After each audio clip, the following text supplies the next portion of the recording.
I don't know what we're gonna eat for supper. What do you want to eat? Oh, one sec. Hey there. Just in time for a presentation on the importance of Headroom and MP3 compression. Brought to you by Étienne Côté-Roy, Matheos, Zaharopoulos, and Xavier, Arocha. In order to follow along with today's presentation, there's first a few keywords to note. Pulse code modulation, or PCM file. This is the representation of an analog signal using samples of amplitude at regular intervals. Bit depth, the resolution of each of those samples. Headroom, the difference between the loudest signal peak and the nominal level before distortion occurs. Dither, this is mathematically generated noise to mask quantization error. And data compression, taking a larger file and compressing it down to a smaller file. What? Oh wait, they're still here. Data compression is taking a large file and converting it down into a smaller file size. In audio, we're concerned with two types of data compression, lossy and lossless. Lossy is a codec such as MP3. This is a codec that sacrifices file integrity for the sake of compression. Lossless is a codec such as WAV. This is a codec that doesn't sacrifice any data, whether it is necessary or not for the file's integrity. MP3 compression is a lossy codec. This is because there is a bit depth reduction, and therefore, distortion can occur based on a lossless format's lack of headroom. In order to show that a lack of headroom in a lossless format causes distortion when compressed down to MP3, we devised a testing method.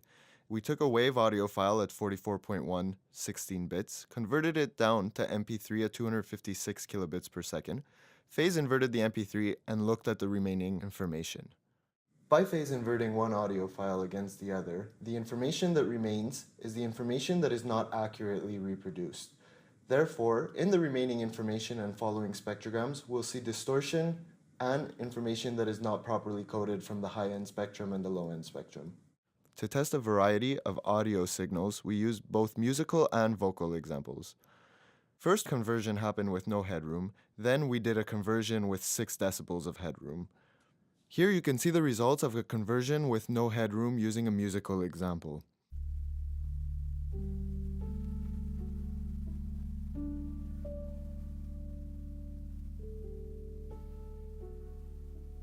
On the spectrum, the darker colors show lower amplitude and the brighter purple shows louder amplitude. In this spectrogram with no headroom, you can see distortion occurring at the end in both left and right channels. With 6 decibels of headroom, the distortion on the left channel is not apparent, therefore conversion has happened more accurately.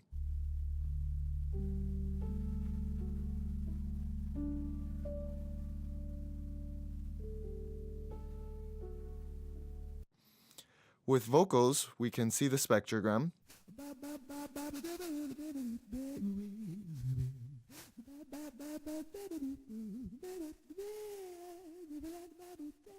And then in the second one, the resolution changing.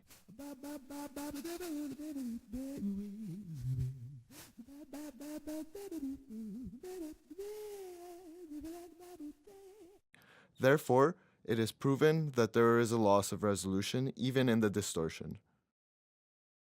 In order to see the distortion avoided by leaving 6 decibel headroom, we took the remaining information with 0 decibel headroom conversion and phase inverted it against the remaining information with 6 decibel headroom conversion and looked at the difference there.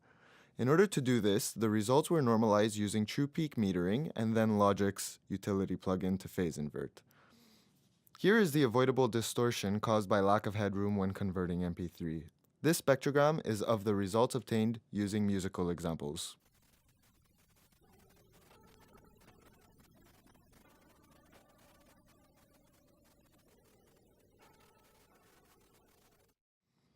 This spectrogram is of the results obtained using voice examples.